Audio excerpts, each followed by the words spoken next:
কোরআন পড়লে লাভ কি? লাভগুলো এবার শুনতে থাকেন। 1 নাম্বার, কোরআন যেই ঘরের মধ্যে বেশি পড়বে মানুষ, তাদেরকে প্রতিদান আল্লাহ বাড়ায়া দিবে। শুধু তাই নয়, তাদের মর্যাদা একের পর এক আল্লাহ বাড়াইতেই থাকবেন। সূরা ফাতির আয়াত নাম্বার 29, 30 নাম্বার আয়াতে আল্লাহ বলেন, আউযু বিল্লাহি মিনাশ শাইতানির রাজীম, ইন্নাল্লাযীনা ইয়াতলুনা কিতাবাল্লাহ ওয়া আকামুস সালাহ ওয়া আনফাকু মিম্মা রাযাকনাহুম সিররাও ওয়া আলানিয়া। নিশ্চয়ই যারা আল্লাহর কোরআন তেলাওয়াত করে, 2 নাম্বার ওয়া আকামুস সালাহ, নামাজ কায়েম করে, 3 নাম্বার ওয়া আনফাকু মিম্মা রাযাকনাহুম সিররাও ওয়া আলানিয়া, গোপনে প্রকাশ্যে আমি যাদেরকে রিজিক দান করলাম, এই রিজিক থেকে যারা আল্লাহর রাস্তায় খরচ করে, ইয়ারজুনা তিজারা, তারা এমন ব্যবসার আশা করে, লান তাবুর, যেই ব্যবসায় কখনো লস নাই, যেই ব্যবসা কখনো ধ্বংস হবে না, যেই ব্যবসা লাভ আর লাভ। কোরআন পড়লে, নামাজ পড়লে, দান করলে কোনো লস নাই, তা লাভ কি? ফাতিরের 30 নম্বর আয়াতে আল্লাহ বলেন, লিওয়াফিয়াহুম উজুরহুম, আল্লাহ তাদেরকে যেন তাদের পরিপূর্ণ প্রতিদান দিয়ে দেয়। ওয়ায়াজিদাহুম মিন ফাদলি, আল্লাহ যেন তাদেরকে প্রতিনিয়ত তাদেরকে অনুগ্রহ বৃদ্ধি করে দেয়। আয়াত প্রমাণ করে, যেই ঘরের মধ্যে কোরআন তেলাওয়াত করা হয়, ওই ঘরের মধ্যে যত সমস্যা, অভাব, অনটন আল্লাহ দূর করে দেয়। কোরআন পড়েন, সবাই কোরআন পড়েন।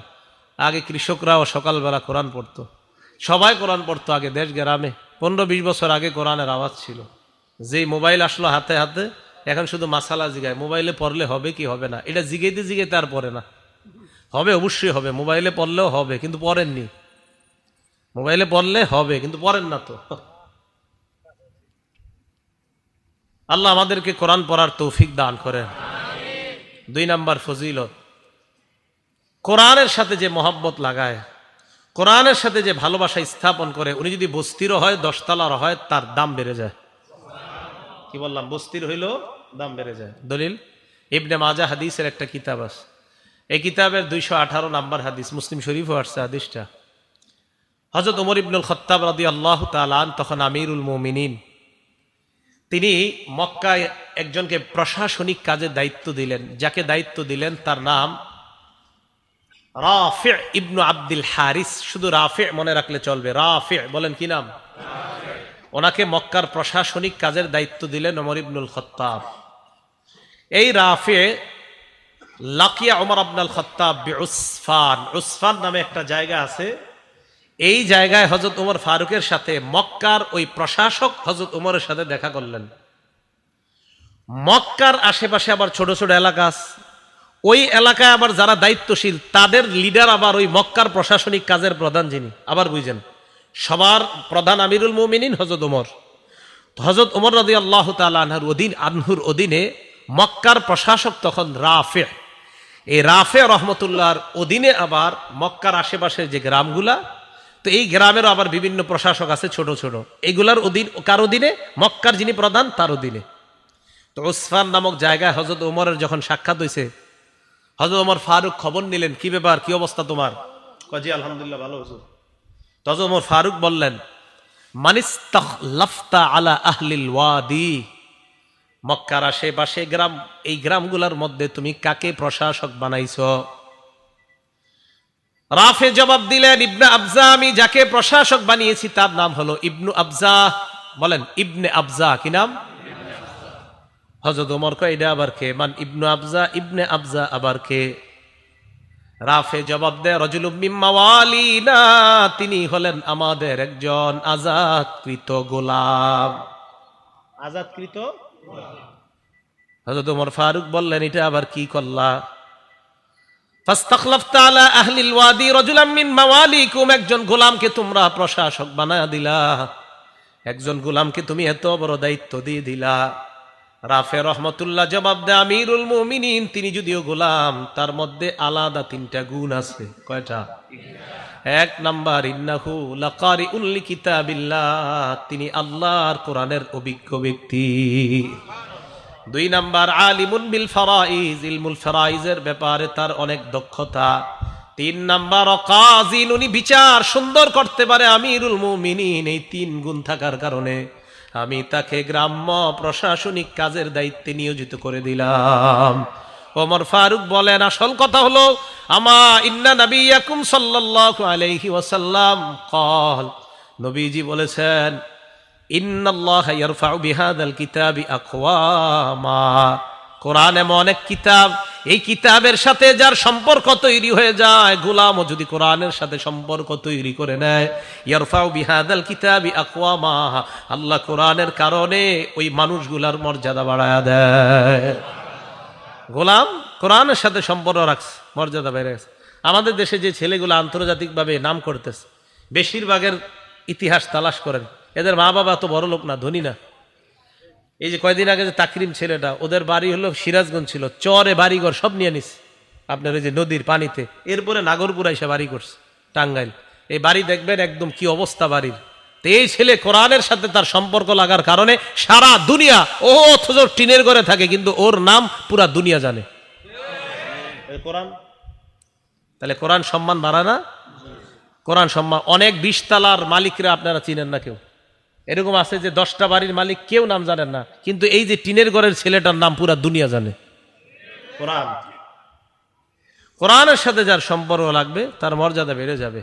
ইন্নাল্লাহা ইয়ারফাউ বিহাদাল কিতাবি আকওয়ামা, নিশ্চয় আল্লাহ পাক রব্বুল আলামিন এই কোরআনের মাধ্যমে, এই কিতাবের মাধ্যমে একদল মানুষকে মর্যাদা বাড়ায় দেয়, সম্মানিত করে দেয়। ওয়ায়াদউ বিহি আখারিন, আরেক দলকে আল্লাহ লাঞ্ছিত করে দেয়। আপনারাও দেখেন আপনাদের এলাকার এই যে ফরিদপুরের হযরত মাওলানা শেখুল হাদিস আব্দুল গাফফার সাহেবকে কে না চিনে বলেন? অথচ আপনাদের এই ফরিদপুরের অনেক ধনী মানুষকে আপনারা কেউ চিনেন না। তো বলতেছিলাম, কোরআনের সাথে যাদের সম্পর্ক লাগবে তাদের মর্যাদা বেড়ে যাবে। এগুলো 2 নাম্বার কথা। আবার কোরআনের সাথে সম্পর্ক রাখা যদি বেয়াদবি করে, তাদেরকে আল্লাহ লাঞ্ছিত করে। ওয়ায়াদউ বিহি আখারিন, অপর দলকে আল্লাহ লাঞ্ছিত করে। আল্লাহ কোরআনের সাথে মহব্বত রেখে কোরআন অনুযায়ী চলার তৌফিক দান করেন। 3 নাম্বার, কোরআনের একটা অক্ষর যদি কেউ পড়ে, তার আমল নামায় 10টা সওয়াব লেখা হয়ে যায়। তিরমিজি শরীফের 2910 নাম্বার হাদিসের বর্ণনা, ক্বালা রাসূলুল্লাহ সাল্লাল্লাহু আলাইহি ওয়াসাল্লাম, আল্লাহ নবী বলেন, মান ক্বারা হারফাম মিন কিতাবিল্লাহ ফালাহু বিহি হাসানা ওয়াল হাসানাতু বিআশরি আমসালিহা। নবীজি বলেন, কোরআনের একটা অক্ষর যদি কেউ পড়ে, তার আমল নামার সাথে সাথে 10টা সওয়াব লিপিবদ্ধ হয়ে যায়। পড়েন আমার সাথে, আলিফ লাম মিম। সবাই পড়ছেন না? আল্লাহ নবী বলেন, লা আকুলু আলিফ লাম মিম হারফুন, আলিফ লাম মিম পুরাটা একটা অক্ষর, এটা আমি বলি না। ওয়ালাকিন আলিফুন হারফুন, আলিফ একটা অক্ষর, লামুন হারফুন, লাম একটা অক্ষর, মিমুন হারফুন, মিম আর একটা অক্ষর। এই আলিফ লাম মিম তোমরা পড়লা, আল্লাহ নবী বলেন তোমাদের আমল নামায় 30টা সওয়াব লিপিবদ্ধ হয়ে গিয়েছে। 4 নাম্বার, কোরআন যে পড়ায় আর যে পড়ে তাদেরকে নবী দুনিয়ার সর্বোত্তম ব্যক্তি বলছে। কোরআন যে পড়ে আর যে পড়ায় তাদেরকে দুনিয়ার সর্বোত্তম ব্যক্তি বলছে। এই তিরমিজি শরীফের আগের হাদিসটা 2909 নাম্বার হাদিস। ক্বালা রাসূলুল্লাহ সাল্লাল্লাহু আলাইহি ওয়াসাল্লাম, খায়রুকুম মান তাআল্লামাল কুরআনা ওয়া আল্লামা, তোমাদের মধ্যে সর্বোত্তম ওই ব্যক্তি যে কোরআন শিখে এবং অন্যকে শিখায়। এলাকার ছোট্ট ছোট্ট মুক্তবের মধ্যে উস্তাদরা ছাত্রদেরকে পড়ায়, বলো আলিফ, ছাত্র পড়ে আলিফ, বলো বা, ছাত্র পড়ে বা, বলো 2 নুক্তাওয়ালা কফ, ছাত্র পড়ে 2 নুক্তাওয়ালা কফ। এই যে উস্তাদ পড়ে আর ছাত্র পড়ে, উস্তাদ পড়ায় আর ছাত্র পড়ে, আল্লাহ নবীর ভাষায় নবী বলেন আমি তোমাদেরকে দুনিয়ার সর্বোত্তম ব্যক্তি বলে ঘোষণা করলাম। আপনি মানেন আর না মানেন, রসুলের কথা এটা মানতেই হবে। না মানলে আপনার লস, মানলে আপনার লাভ। তাহলে যারা পড়ছে মাদ্রাসায়, যারা পড়াচ্ছে, তারা দুনিয়ার সর্বোত্তম ব্যক্তি। 5 নাম্বার, যে ব্যক্তি কোরআন পড়ে তার দৃষ্টান্ত সুস্বাদু ঘ্রাণযুক্ত কমলা লেবুর মতো। কমলা লেবু যদিও আসলে কমলা লেবু না, এটা আরবে পাওয়া যায় ফলটা, উত্রুজ্জার মতো আসছে হাদিসে। উত্রুজ্জাটা অনেকটা মালটার মতো, তবে মালটা না, এটা আরবে পাওয়া যায়। সহিহ বুখারী হাদিস নাম্বার 5427 নাম্বার হাদিস। ক্বালা রাসূলুল্লাহ সাল্লাল্লাহু আলাইহি ওয়াসাল্লাম, আল্লাহ নবী বলেন মাসালুল মুমিনিল্লাযী ইয়াকরাউল কুরআন কামাসালিল উতরুজ্জা, যেই মুসলমান, যেই মুমিন কোরআন পড়ে তার দৃষ্টান্ত হলো মালটার মতো বা কমলা লেবুর মতো। রিহুহা তাইয়্যিবুন ওয়া তা'মুহা তাইয়্যিবুন, যার ঘ্রাণও বড় চমৎকার, যার স্বাদও বড় চমৎকার। ইমানদার যদি কোরআন পড়ে ইমানের কারণে আর কোরআন পড়ার কারণে, এই দুইটা গুণের কারণে, 1 নাম্বার ইমান, 2 নাম্বার কোরআন, দুটোটার কারণে ওই ইমানদার আল্লাহর কাছে স্বাদ এবং ঘ্রাণওয়ালা ইমানদার হয়ে যায়। একজন কোরআন পড়ে আর একজন পড়ে না, আল্লাহ কয় এটার ঘ্রাণ আছে আমার কাছে খুব বেশি, আল্লাহর কাছে ঘ্রাণযুক্ত ইমানদার হয়ে যায়। ওয়া মাসালুল মুমিনিল্লাযী লা ইয়াকরাউল কুরআন, যে ইমানদার কোরআন পড়ে না তার দৃষ্টান্ত মাসালুত তামর, খেজুরের মতো। বলেন, যে ইমানদার কোরআন পড়ে না তার দৃষ্টান্ত কার মতো? খেজুর। খেজুর কিসের মতো? খেজুরের মতো। লা রিহা লাহা, খেজুরের ঘ্রাণ নাই। ওয়া তা'মুহা তাইয়্যিবুন, তবে খেজুর মিষ্টি। তা'মুহা হুলবুন, তার মিষ্টতা আছে। ইমান থাকার কারণে তার মাঝে একটা স্বাদ আছে, কিন্তু কোরআন না পড়ার কারণে তার ঘ্রাণ নাই। তাহলে 2 মুমিন একসাথে আছে, একজন কোরআন পড়ে আরেকজন কোরআন পড়ে না। ইমানের কারণে তার স্বাদ আছে, আরেক মুমিনের ইমানও আছে, কোরআনও আছে, তার স্বাদও আছে, আবার আজীব একটা ঘ্রাণও আছে, তার একটা ঘ্রাণও আছে। 3 নাম্বার ওমাসালুল মুনাফিকিল্লাযী ইয়াকরাউল কুরআন কামাসালির রাইহদাম, কোন মুনাফিক যদি কোরআন পড়ে তার দৃষ্টান্ত গোলাপ ফুলের মতো। কোন মুনাফিক কোরআন পড়ে তার দৃষ্টান্ত গোলাপ ফুলের মতো। গোলাপ ফুল কেমন? কয় রিহুহা তাইয়্যিবুন, এই গোলাপ ফুলের ঘ্রাণ বড় চমৎকার। ওয়া তা'মুহা মুররুন, তবে স্বাদ একদম তিতা। মুনাফিক হওয়ার কারণে স্বাদ নাই, তবে ঘ্রাণ আছে।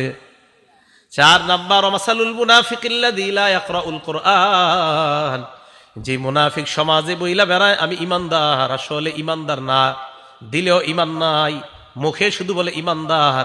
1 নাম্বার তার মুনাফিকি পরিচয়। 2 নাম্বার সে কোরআন পড়ে না, নামাজও পড়ে না, কোরআনও পড়ে না। তার দৃষ্টান্ত কামাসালিল হানজালা, মাকাল ফলের মতো। যে মাকাল ফলের ঘ্রাণও নাই, তার স্বাদ একদম তিতা। তাহলে যেই ইমানদার কোরআন পড়ে তার দৃষ্টান্ত ঘ্রাণওয়ালা এবং স্বাদওয়ালা ফলের মতো। তাহলে আমরা ইনশাআল্লাহ ঘ্রাণওয়ালা এবং স্বাদওয়ালা ইমানদার যেন হতে পারি, আল্লাহ তৌফিক দান করেন। তাই মাদ্রাসায় যে ছেলেগুলা পড়াশোনা করে, আপনারা বলেন মক্তবে, মাদ্রাসায় অথবা উলামায়ে কেরাম যারা পড়ায়, তাদের তো 24 ঘন্টা তাদের থেকে একটা ওই কোরআনের ঘ্রাণ বের হতেই থাকে। কি কথা বিশ্বাস হয়েছে তো সবার? কেন হবে না? বুখারী শরীফের 5427 নাম্বার হাদিসের বর্ণনা বললাম এটা। 6 নাম্বার, রাতের বেলা আপনি একা একা উঠে কোরআন পড়তেছেন 2টা 3টায় বা 3:30টায়, কথার কথা, হ্যাঁ 3:30টায় উঠছেন, অথবা বাচ্চাদেরকে উঠাই দিয়েছেন, এলাকার সবাই ঘুমায়, এলাকার কেউ কোরআন শোনার মতো নাই। আল্লাহ নবী কয় তো কি হয়েছে, কেউ না শুনলে ফেরেশতারা শুনে। কারা শুনে? দলিল মুসলিম শরীফের 796 নাম্বার হাদিস। আমাদের মাদ্রাসার পাঠ্যপুস্তক অনুসারে মোট হাদিস সংখ্যা হবে 3033টা।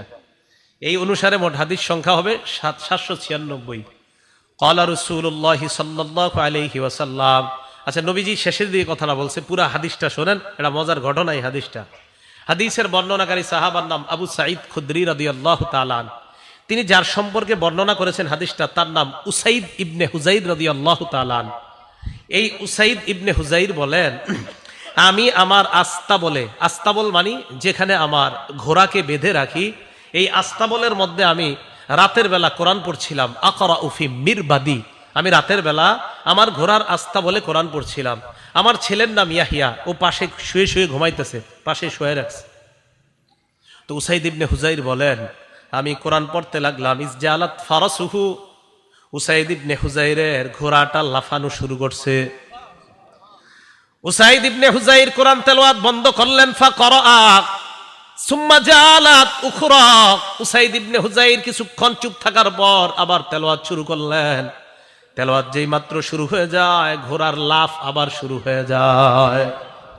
ঘটনা কি? উসাইদ ইবনে হুজাইর তেলাওয়াত বন্ধ হয়ে যায়, আবার তেলাওয়াত শুরু করে। ফাকরাআ সুম্মা জালাত আইযান, আবার তেলাওয়াত করে আবার ঘোড়া লাফানো শুরু করে দেয়। উসাইদ ইবনে হুজাইর চিন্তা করলেন, আমি যদি এত পড়তে থাকি, খাশিতু আন তাতা ইয়াহইয়া, আমি ভয় পেয়ে গেলাম, না জানি ঘোড়া লাফাইতে লাফাইতে আমার ছেলে ইয়াহিয়াকে পদপিষ্ট করে মেরে ফেলতে পারে, এই জন্য আমি পড়া থামায়া দিলাম। ফাকামা ইলাইহা, এবার আমি ঘোড়ার কাছে গেলাম, যাওয়ার পর উপরের দিকে তাকাইলাম, তাকায় দেখলাম ফাইদা ফাওকা রাসি মিস্তুজুল্লা, আমার মাথার উপর মেঘখণ্ডের মতো দেখা যায়, মাথার উপর মেঘখণ্ড রাতের বেলা।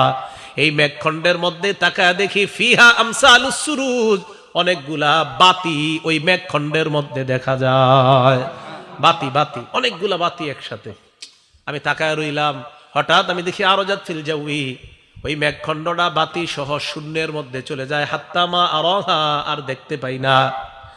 ফালাম্মা গাদাউতু আলা রাসূলিল্লাহি সাল্লাল্লাহু আলাইহি ওয়াসাল্লাম, সকালবেলা আমি আল্লাহ নবীর কাছে আসলাম। আসার পর আল্লাহ নবীকে আমি বলতে লাগলাম, ইয়া রাসূলুল্লাহ বাইনামা আনাল বারিহাতা আকরাউ ফি মিরবাদি, গত রাতে আমি আমার আস্তাবলের মধ্যে কোরআন পড়ছিলাম, হঠাৎ আমার ঘোড়াটা লাফানো শুরু করে দেয়। আল্লাহ নবী কয়, ইকরা ইবনা হুজাইর, ও উসাইদ ইবনে হুজাইর, যদি তুমি আরো তেলাওয়াত করতা। হুজুর আরো তো করছি। তারপর হুজুর আরো তেলাওয়াত করলাম, ঘোড়া আরো লাফায়। নবীজি কয়, ইস ইকরা ইবনা হুজাইর, আরো পড়তা। হুজুর আরো পড়ছি তো। আবার ঘোড়া লাফায়, আবার থামলাম। নবী কয়, ইকরা ইবনা হুজাইর, ও ইবনে হুজাইর, তুমি আরো পড়তা। হুজুর আবার পড়ছি। পরে টেনশন করলাম, আমার ছেলেটার গায়ের মধ্যে এই ঘোড়া লাফাইতে লাফাইতে পা পড়লে আমার ছেলেটা মারা যাবে। নবীজি কয়, ইকরা ইবনা হুজাইর, যদি আরো পড়তা। হুজুর আর বলি নাই, থাইমা গেছে। নবীজি বললেন, তুমি পড়ো না, আর কয় না। এবার আল্লাহ নবী কয়, ও উসাইদ ইবনে হুজাইর, রাতের বেলা তুমি যখন তেলাওয়াত করতেছিলা, ওই মেঘখণ্ডের মধ্যে যাদেরকে দেখলা, যেই বাতিগুলা দেখলা, এইগুলা বাতি না, তিলকাল মালাইকাতু তাসতামিউ ইলাইকা, এরা হলো আল্লাহর ফেরেশতা, তোমার কোরআন শুনতেছিল। এরা আল্লাহর ফেরেশতা। বলে 3টা 3:30টায় উঠা কোরআন পড়লে কি লস আছে? বলে না কা। এমন কথা হলো, হুজুর 3টা বাজে বাচ্চাগুলারে উঠানো কেমন? প্রশ্ন হইতে পারে, ঠিক না? সহিহ বুখারী 699 নম্বর হাদিস। বলেন কোন কিতাব? কোন কিতাব? হাদিস নাম্বার 699। বলেন 699। আব্দুল্লাহ ইবনে আব্বাস রাদিয়াল্লাহু তাআলা আনহুর বর্ণনা। এইটা একটু কইতে হইব, কার বর্ণনা? ওনার বয়স তখন 10। বলেন বয়স কত? বয়স তখন। আর আব্দুল্লাহ ইবনে আব্বাস রাদিয়াল্লাহু তাআলা আনহু قال, আব্দুল্লাহ ইবনে আব্বাস রাদিয়াল্লাহু তাআলা আনহুমার বর্ণনা, তিনি বলেন, বিত্তু ইনদা খালাতি মাইমুনা রাদিয়াল্লাহু তাআলা আনহা, আমি আমার খালা মাইমুনার বাড়িতে রাত্রিবেলা যাপন করলাম। জানোনি কেন রাত্রি যাপন করলাম? রাতের বেলা আমার টার্গেট আল্লাহ নবী কি করে এটা দেখব। আমি আমার খালার বাড়িতে রাত্রি যাপন করলাম। হঠাৎ আমি দেখলাম, ফাকামান নবিয়্যু সাল্লাল্লাহু আলাইহি ওয়াসাল্লাম ইউসাল্লি মিনাল লাইল, আল্লাহ নবীকে দেখলাম রাতের বেলা নবী তাহাজ্জুদ নামাজে দাঁড়ায় যায়। এবার প্রশ্ন, তাহাজ্জুদ নামাজে কখন দাঁড়ায়? সহিহ বুখারীর বর্ণনা 183 নম্বর হাদিসের মধ্যে আসছে। আব্দুল্লাহ ইবনে আব্বাসই বলেন, হিনা ইয়াবকা সুলুসুল লাইলিল আখির, রাতের 1/3 যখন, তখন আল্লাহ নবী দাঁড়ায়। আরেকটা বর্ণনা, আল্লাহ নবী যখন দাঁড়িয়েছেন, হাত্তা ইদান তাসাফাল লাইল, রাত যখন অর্ধেক হয়ে যায়, এই অর্ধেক হওয়ার পর বিলাইলিন ক্বাবলাহু বিলাইলিন আও বাদাহু, হয়তো রাতের ওই অর্ধেক হওয়ার একটু আগে অথবা রাত অর্ধেক হওয়ার একটু পরে আল্লাহ নবী জাগ্রত হইলেন। রাত অর্ধেক হওয়ার একটু আগে অথবা একটু পরে নবী জাগ্রত হইলেন। হওয়ার পর আমি দেখলাম আল্লাহ নবী নামাজের মধ্যে দাঁড়াইলেন। এটাই বর্ণনাটা। আরেক বর্ণনা আছে, লম্বা বর্ণনা। নবী উঠলেন, ফাজাআলা ইয়ামসাহুন নাওমা আন ওয়াজহিহি, সহিহ বুখারী 183 নম্বর হাদিস। মুখ থেকে সব সরাইলেন এইভাবে। এটা সুন্নত, মনে রাখবেন। ঘুম থেকে উঠা এইভাবে চোখ ঢলবেন, এইভাবে দেখবেন ঘুম চলে যাবে। আমার রাসূল করছে, করবেন, ঘুম যাক আর না যাক। নবী যেটা করছেন এরকম। তো নবীজি উঠছেন, ওঠার পর ফাকামা ইলা শান্নিন মুআল্লাকা, আল্লাহ রাসূল এক জায়গায় যাইতেন, পাশে ওনার দেয়ালের মধ্যে একটা পানির মশক ঝুলানো থাকতো, এটা আনতেন। তো আনার পর আব্দুল্লাহ ইবনে আব্বাস বলেন, আমি দেখলাম পুরা কি করে। এরপর ওযু করলেন, আমিও করলাম। এরপর নামাজে দাঁড়াইলেন। আমি কুমতু আন ইয়াসারিহি, নবীজির বাম পাশে দাঁড়াইলাম। নবীজি কি করলেন? আখাযা বিরাসি, আমার মাথাটা দইরা, আকামানি আন ইয়ামিনিহি, আমারে ডান পাশে দাঁড় করায় দিলেন। এখন আপনাদের প্রশ্ন, হুজুর আব্দুল্লাহ ইবনে আব্বাসের বয়স যে 10 বছর, এটা কই পাইলেন? হইতে পারে প্রশ্ন। হ্যাঁ, আব্দুল্লাহ ইবনে আব্বাসের বয়স যে 10 বছর, এটা কোথায় পেলেন? মুসনাদ আহমদ হাদিস নাম্বার 3437 নম্বর হাদিসে আছে। আব্দুল্লাহ ইবনে আব্বাস বলেন, আমি যখন রাতের বেলা আল্লাহ রাসূলের সাথে তাহাজ্জুদ নামাজে দাঁড়াইলাম, ওয়া আনা ইয়াউমা ইযিন ইবনু 10 সিনিনা, তখন আমার বয়স 10। বয়স কত? 10। বয়স কত? 10। তো সমস্যা কোথায়? 10 বছরের বাচ্চা যদি রাতে 3টা 3:30টায় ওঠে, সমস্যা আছে? আর কেন নাই সমস্যা? ওই 3টায় উঠা ও নামাজ পড়বে, তাহাজ্জুদ পড়বে, আল্লাহর কাছে দোয়া করবে। প্রশ্ন, হুজুর কেন দোয়া করবে? সহিহ বুখারীর বর্ণনা, ইয়ানজিলু রাব্বুনা আযজা ওয়া জাল ফি কুল্লি লাইলাতিন ইলাস সামাঈদ দুনিয়া হিনা ইয়াবকা সুলুসুল লাইলিল আখির। রাতের 1/3 যখন হয়ে যায়, প্রত্যেক রাত্রে আমার রব প্রথম আসমানে আসে। আসার পর বলে, মাইয়াদউনি, আমার কাছে যে চাইবে, আমাকে যে ডাকবে, ফাস্তাজিবা লা, আমি তার ডাকে সাড়া দিব। ওয়া মাইয়াসআলুনি ফাউতিয়া, আমার কাছে যে চাইবে আমি তাকে দিব। ওয়া মাইয়াস্তাগফিরুনি ফাগফির লা, যে আমার কাছে ক্ষমা চাবে আমি তাকে ক্ষমা করব। একটা ছেলে আল্লাহর কাছে যদি বলে, আল্লাহ আমার 10 জন বন্ধু আছে, তারা 5 পৃষ্ঠা করে সবক দিতে পারে, আমি 2 পৃষ্ঠা কেন পারি না? মাবুদ তুমি আমাকে তাদের মতো যেন আমিও পারি, আমাকে তৌফিক দিয়ে দাও। হতেও তো পারে রাতের ওই অংশের দোয়া আল্লাহ কবুল করে তাকে ওই 10 জনের মতো মেধাবী আল্লাহ বানায়া দিবেন। কি কথা বুঝে আসছে? তাহলে রাতের বেলা যদি বাচ্চা উঠে, এটা কি দলিল সহ না দলিল ছাড়া? দলিল সহ। আল্লাহ আমাদেরকে বুঝার তৌফিক দান করেন। খায়ের, বলছিলাম রাসূল আকরাম সাল্লাল্লাহু আলাইহি সাল্লাম বলেন, তারা ছিল ফেরেশতা। বুঝলে গেছেন নি কোন জায়গায় ছিলাম? মুসলিম শরীফে 796 নম্বর হাদিসে ছিলাম। তো তারা ফেরেশতা, তিলকাল মালাইকা, তারা হলো ফেরেশতা, তারা তোমার পড়া শুনতে ছিল। এবার আল্লাহ নবী বলেন, লাউ করাতা, তুমি যদি পড়তেই থাকতা, আসবাহাত হাত্তা ইয়ারাহান নাস মা তাস্তাতিরু ইলাইহিম, তুমি যদি সকাল পর্যন্ত পড়তা, ফজরের আজান শুইনা মুসল্লিরা যখন মসজিদে আসতো, তারা সচক্ষে ফেরেশতাদেরকে দেখতে পাইতো। তাহলে রাতের বেলা কোরআন তেলাওয়াত করা, এটাও প্রমাণিত। রাতের বেলা তাহাজ্জুদ পড়া, বাচ্চা পড়বে, এটাও প্রমাণিত। ওই সময় আল্লাহ দেওয়ার জন্য প্রস্তুত থাকে, তাই বাচ্চারা ওই সময় উঠা তাদেরকে এই অভ্যাস করানো যে আল্লাহর কাছে চাওয়ার অভ্যাস করো, এটাও প্রমাণিত। আর ওই সময় মানুষ যদিও কোরআন তেলাওয়াত না শোনে, ওই সময় ফেরেশতারা কোরআন তেলাওয়াত শোনে, এটাও আমরা হাদিস থেকে প্রমাণ পাইলাম। আল্লাহ আমাদের সকলকে বুঝার তৌফিক দান করেন। 7 নাম্বার কথা, কোরআনের মর্যাদা এত বেশি, 2 ব্যক্তি শহীদ হয়ে গেছে। কয়জন? 2 জন শহীদ হয়েছে। এই 2 জন শহীদ হওয়ার পর কারে কবরে রাখবে? এক কবরে রাখবে 2 জনের আর কি। উহুদের যুদ্ধে প্রায় 70 জন শহীদ হয়েছে। এই শহীদদেরকে নবীজি 2 জনরে এক কাফনের কাপড়ের মধ্যে পেঁচাইতেছে। অভাব, আপনার নাই, কাফনের কাপড় নাই, টাকাও নাই, অর্থের সংকট। রাসূল আকরাম সাল্লাল্লাহু আলাইহি সাল্লাম 2 শহীদকে এক কাপড়ের মধ্যে পেঁচাইতেছে। সহিহ বুখারীর 1343 নম্বর হাদিস, 1343, 1343। এই হাদিসে আসছে, কানান নবী সাল্লাল্লাহু আলাইহি ওয়াসাল্লাম ইয়াজমাউ বাইনার রাজুলাইনি মিন কতলা উহুদিন ফি সাওবিন ওয়াহিদ। উহুদের যুদ্ধে যারা শহীদ হয়েছে তাদের মধ্যে 2 ব্যক্তিকে আল্লাহ রাসূল এক কাপড়ের মধ্যে পেঁচাইলেন। পেঁচানোর পর আল্লাহ নবী প্রশ্ন করতেন, আইয়ুহুম আকসারু আখজান লিল কোরআন, এই 2 জনের মধ্যে কোরআন পারে বেশি কে? ফাইদা উশিরা ইলা আহাদিহিমা, সাহাবাদের মধ্যে যখন বলা হইতো, ইয়া রাসূলুল্লাহ এই 2 জনের মধ্যে ওমকে কোরআন বেশি পারে, আল্লাহ নবী কবরে রাখার সময় কদ্দামাহু ফিল লাহদি, ওই কোরআনওয়ালা শহীদকে আল্লাহ নবী প্রাধান্য দিয়ে কবরের মধ্যে রাখতেন। তাহলে কি বোঝা যায়? বলেন, কোরআনওয়ালার মর্যাদা মরার আগে না মরার পরেও? বুঝেন নাই? কোরআনওয়ালার মর্যাদা মরার আগে না পরেও? কোরআনওয়ালার মর্যাদা শহীদ হওয়ার আগে না শহীদ হওয়ার পরেও? আল্লাহ বুঝার তৌফিক দান করেন। 8 নাম্বার, কোরআন যে ব্যক্তি পড়ে, যারা কোরআন পড়ে তারা আল্লাহর পরিবারভুক্ত হয়ে যায়। বলেন, কোরআনওয়ালা কার পরিবারভুক্ত? একটু জোরে বলেন, কোরআনওয়ালা কার পরিবারভুক্ত? হ্যাঁ, কোরআনওয়ালা আল্লাহর পরিবারভুক্ত। দলিল ইবনে মাজাহ কিতাবের নাম, হাদিস নাম্বার 215 নাম্বার হাদিস। ক্বালা রাসূলুল্লাহ সাল্লাল্লাহু আলাইহি ওয়াসাল্লাম, আল্লাহ নবী বলেন, ইন্না লিল্লাহি আহলিনা মিনান নাস, মানুষের মধ্যে কিছু মানুষ আছে যারা আল্লাহর পরিবারের সদস্য। সাহাবারা প্রশ্ন করলেন, মান হুম ইয়া রাসূলুল্লাহ, এরা কারা আপনার কাছে জানতে চাই। আল্লাহ নবী জবাব দিলেন, হুম আহলুল কোরআন আহলুল্লাহি ওয়া খাসাতুহু, যারা কোরআনওয়ালা, কোরআনের ধারক বাহক, তারা আল্লাহর পরিবার এবং আল্লাহর বিশেষ অন্তর্ভুক্ত হয়ে যায়। উনি আমার আস্থা ভাজন, বলে না এরকম? উনি প্রধানমন্ত্রীর আস্থা ভাজন। কোরআনওয়ালারা আল্লাহর আস্থা ভাজন, আল্লাহর বিশেষ পার্সোনাল মেহমান হলো কোরআনওয়ালারা। আর আমরা সবাই কার বান্দা? আমরা সবাই কার বান্দা? আল্লাহর বান্দা। আমাদের মধ্যে যারা হাফেজে কোরআন, তারা আল্লাহর পার্সোনাল বান্দা, বিশেষ। এরা আমার পার্সোনাল, এরা প্রাইভেট আমার। তাহলে কোরআনওয়ালার মর্যাদা আল্লাহ দেয়, রসুল দেয়, আমরা দিতে সমস্যা কোথায়? আল্লাহ বুঝার তৌফিক দান করেন। 9 নাম্বার, কোরআনওয়ালাকে সম্মান করা, একজন হাফেজে কোরআনকে সম্মান করা মানে আল্লাহকে সম্মান করা। বলেন বলেন, কোরআনওয়ালাকে সম্মান করা, বলেন আল্লাহকে সম্মান করা।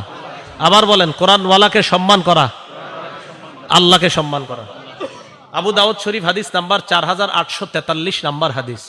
ক্বালা রাসূলুল্লাহি সাল্লাল্লাহু আলাইহি ওয়াসাল্লাম, আল্লাহ নবী বলেন, ইন্না মিন ইজলালিল্লাহ ইকরামা যিস শাইবাতিল মুসলিম, সাদা দাড়িওয়ালাকে সম্মান করা, ওয়া হামিলিল কোরআন, কোরআনওয়ালাকে সম্মান করা, ওয়া ইকরামা যিস সুলতানিল মুকসিত, ন্যায়পরায়ণ শাসককে সম্মান করা মানে আল্লাহকে সম্মান করা। বলেন, সাদা দাড়িওয়ালারে সম্মান করা মানে কারে সম্মান করা? হাফেজে কোরআনকে সম্মান করা মানে কাকে সম্মান করা? ইনসাফওয়ালা ন্যায়পরায়ণ শাসককে সম্মান করা মানে কাকে সম্মান করা? তাহলে তিন ব্যক্তিকে সম্মান করা মানে আল্লাহকে সম্মান করা। এক নাম্বার সাদা দাড়িওয়ালা মুরব্বী, একে সম্মান করা মানে আল্লাহকে সম্মান করা। দুই নাম্বার হামিল কোরআন, যারা কোরআনের ধারক বাহক। সাদা দাড়িওয়ালা যারা দেখবেন, এদের দেখলে আলাদা একটা মায়া লাগে। এই যে ডিআইটি মসজিদের খতিব সাহেব হুজুর এতবার আলোচনা করছে, হুজুরে দেখবেন দাড়িটার দিকে তাকাইলে একটা মায়া লাগে, আলাদা একটা মায়া কাজ করে। আপনারা দেখবেন উনি বয়ান কি করছে, হ্যাঁ ওইটা না শুনে দেখবেন অনেকে এরকম যে আর দাড়িটাই তো এত সুন্দর লাগে। আমি অনেক সময় বলি আল্লাহওয়ালাদের মজলিসে যাওয়ার জন্য শুধু এই কারণে আমি বলি যে আল্লাহওয়ালাদের মজলিসে যাবেন। হুজুর অনেক সময় যায়া যদি সামনাসামনি না বইতে পারি কথা বুঝি না। আমি কেন, অনেক সময় অনেক জায়গার মাইকের সমস্যা থাকার কারণে 3-4 তালা মসজিদে কথা বোঝা যায় না। আমি কই চেষ্টা করবেন আল্লাহওয়ালাদের মজলিসে গিয়া কি বলে ওইটা জানা দরকার নাই, খালি তাকায় থাকবেন, কতক্ষণ শুধু তাকায় থাকবেন, এইভাবে দেখতে থাকবেন। এই সাদা দাড়িওয়ালা আল্লাহওয়ালাদের দিকে শুধু তাকায় থাকবেন। এই যে তাকায় থাকবেন দেখবেন ভিতরে পরিবর্তন শুরু হয়ে গেছে। এটা আল্লাহওয়ালাদের একটা আজীব আল্লাহর সাথে সম্পর্ক। তো সাদা দাড়িওয়ালাদেরকে দেখলে দেখবেন অটোমেটিক অন্তর একটা শ্রদ্ধা তৈরি হয়ে যায়। রাসূল আকরাম সাল্লাল্লাহু আলাইহি সাল্লাম বললেন, সাদা দাড়িওয়ালাকে সম্মান করা, কোরআনওয়ালাকে সম্মান করা, আর ইনসাফগার ন্যায়পরায়ণ শাসককে সম্মান করা মানে কাকে সম্মান করা? তাহলে আমরা কোরআনওয়ালাকে সম্মান করব তো ইনশাআল্লাহ। আল্লাহ তৌফিক দান করেন। 10 নাম্বার, এক সাহাবার বিয়া করার টাকা নাই। কি করার টাকা নাই? বিয়া করার টাকা নাই, মোহরানা দেওয়ার মতো টাকা নাই। নবীজি শুধু কোরআন থাকার কারণে এটাই মোহরানা ধরে বিয়ে দিয়ে দিস। সহিহ বুখারী হাদিস নাম্বার 5030 নাম্বার হাদিস। আপনারা মনে করছেন এটা কি কোনো গল্প টল্প হইতে পারে যে এরকম বিয়ার কাহিনী? এটা বুখারী শরীফে আছে, 5030 নাম্বার হাদিস। নবীজির কাছে এক মহিলা আসার পর কয়, ইয়া রাসূলুল্লাহ ইন্নী ওয়াহাবতু লাকা নাফসি, হুজুর আমি আমারে আপনার কাছে দান করে দিলাম। আমাদের আয়েশা সিদ্দিকা এগুলা যখন দেখতো, কোনো মহিলা এসে বলতো, হুজুর আমি নিজেরে আপনার কাছে দান করে দিছি, বলতো আচ্ছা মহিলাদের শরম করেন আপনার এগুলা কয় আয়েশা? আমার এরকম বলতেন। আচ্ছা যাই হোক, তা এক মহিলা এসে কয়, হুজুর আর এটা আল্লাহর ফয়সালা, আল্লাহ তাআলা আমাদের নবীজির ব্যাপারে ফয়সালা করেছিলেন, কোন নারী যদি আপনাকে নিজের দান করে দেয় আপনি অধিকার রাখেন এই নারীর ব্যাপারে, এটা আল্লাহ তাআলা ফয়সালা করছে। তো যাই হোক, এক মহিলা এসে বলতেছে, হুজুর আমি নিজেকে আপনার জন্য দান করে দিলাম। নবী সাল্লাল্লাহু আলাইহি সাল্লাম মহিলার কথা শুনে নিচের দিকে মাথা দিলেন। এক সাহাবা দাঁড়ায় কয়, হুজুর ইনলাম ইয়াকুন লাকা ফিহা হাজা, হুজুর মহিলা আপনারা যা বলছে আপনার যদি এখানে কোনো আগ্রহ না থাকে, হুজুর জাউযিনি হা, এই মহিলাটারে আমার সাথে বিয়ে দিয়ে দেন। নবী সাল্লাল্লাহু আলাইহি সাল্লাম কয়, তোমার সাথে বিয়ে দিয়ে দিব? কয় জি হুজুর। মাজা ইন্দাকা, কি আছে তোমার, টাকা পয়সা আসেনি? লা ইয়া রাসূলুল্লাহ, আল্লাহর কসম হুজুর কিছু নাই। নবীজি বললেন, ইযহাব ইলা আহলিকা ফানজুর, বাসা যাও দেখো তোমার হাল ইন্দাকা মিন শাইইন, কিছু আছে কিনা দেখো তালাশ করে। ওয়ালাউ খাতিমাম মিন হাদিদ, লোহার একটা আংটিও যদি হয় তালাশ করে পাইলে আমার কাছে নিয়ে আসো। সাহাবা আয়েশা কয়, হুজুর লোহার আংটিও নাই, আমার কাছে সবচেয়ে মূল্যবান দামি জিনিস হলো আমার এই লুঙ্গিটা। কথাগুলা শুধু শুধু শুনতেছেন এই নিয়তে শুই না, মাঝে মাঝে একটু ভাইবেনও। এক সাহাবা নবীজির কয়, হুজুর লুঙ্গিটা ছাড়া কিছু নাই। তাদের দিলগুলা কত সাফ ছিল, ঠিক না? কত সাফ দিলওয়ালা মানুষ ছিলেন তারা। হুজুর এই লুঙ্গিটা ছাড়া আর কিছু নেই। নবী সাল্লাল্লাহু আলাইহি সাল্লাম কয়, লুঙ্গিটা এত সাফ ছিল। একটা হাদিস মনে পড়ে গেছে, এই শোনায় দিই। তিরমিজি শরীফের 3375 নাম্বার হাদিস। এক সাহাবা নবীজির কাছে আসছে, আসার পর কয়, ইয়া রাসূলুল্লাহ ইন্না শারা'i আল ইসলাম কদ কাসুরাত আলাইয়া, হুজুর ইসলামের এত বিধিবিধান আমি মুখস্থ রাখতে পারি না। কত সহজ সরল দেখেন। নবীজি কয়, তো কি করবো এখন কও? হুজুর আখবিরনি বিআমালিন, এমন একটা আমল আমার সংক্ষেপে শিখাইয়া দেন, আতাশাব্বাসু বিহি, আমি যেটা সবসময় আমল করতে পারি, যেহেতু সব মনে রাখতে পারি না, সংক্ষেপে একটা শিখাইয়া দেন যেটা আমলও করতে পারি, মনেও রাখতে পারি, আর মরলে যেন হুজুর তাড়াতাড়ি জান্নাতে যেতে পারি।